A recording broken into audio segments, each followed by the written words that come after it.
This was a slideshow I intended to give, but this morning Brian Bach and John Strickland and Sam White with various members of the post-Jeffrey Starkweather EDC interrupted my dreams, destroyed my pictures, and insisted that I only speak about the positive aspects of Chatham County. So, here goes. Chatham County has the largest oyster mushroom in North America. Named Pleurotus and cultivated to remediate Duke Power's massive ash pond spill on the Haw River, it stretches from Terrell's Creek all the way down to Polkberry Valley. St. Julia's Catholic Church in Siler City, the only postmodern Spanish mission west of the Mississippi. That bell tower is cocked.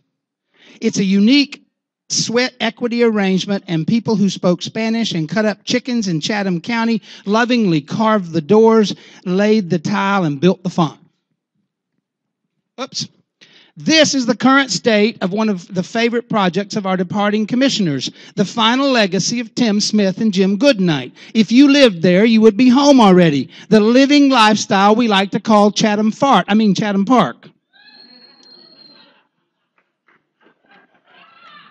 We had a big developer in Pittsboro who became our big-hearted mayor and then got into big trouble. Here is a freeze frame photo taken with various Chatham County criminals to prove who Randy Voller really is, an advocate for people. Every year, Chatham County celebrates Vagina Day by baking large vagina cakes designed by Elena Gonzalez and eating them publicly in a way that is celebrated by MSNBC and condemned by Gene Galen, Fox News, and the Southern Baptist Convention.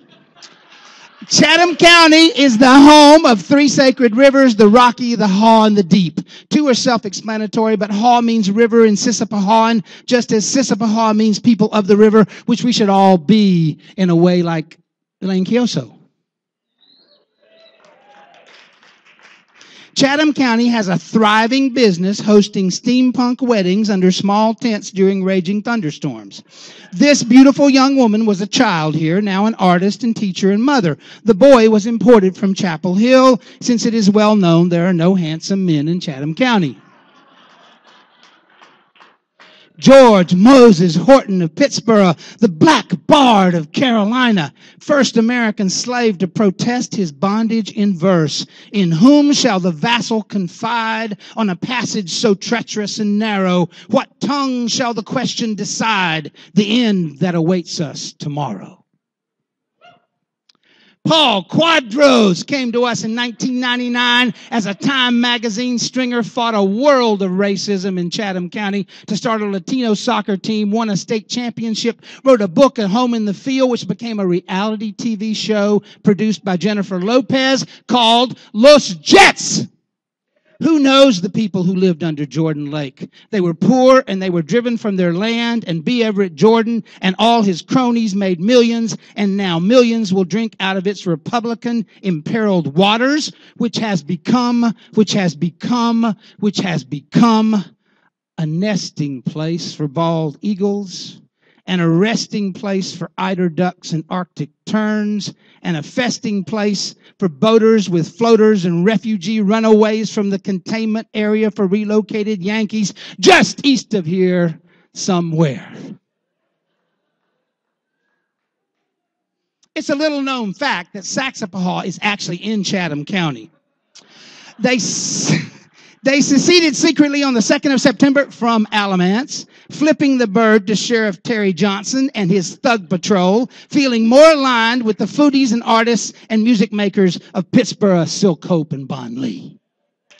In 2000, we hosted David Duke in Siler City at a KKK rally, Grand Imperial Asshole Wizard of the state of Louisiana. He excoriated the poultry industry for bringing a brown scourge to Chatham County, picked up his check, and promptly ordered fried chicken at the Golden Corral. In April 10, 2006, Ilana Dubester and El Vinculo Hispano of Siler City led the largest immigration reform rally in North Carolina history. 7,000 people gathered at the courthouse. The invisible became visible, saying, "This is our home too. Respect us." Here we have captured the white power structure of Siler City, the mayor, the police chief, the town manager, various henchmen nervously observing the rally from the protective portico of the courthouse, watching the world change under their feet. And Chatham County grew a powerful and secret resistance movement. A band of heroes dedicated to turning back the tide of goofy anti-environmentalism and putrid, prevaricating politicians putting their pride above the prosperity of the populace.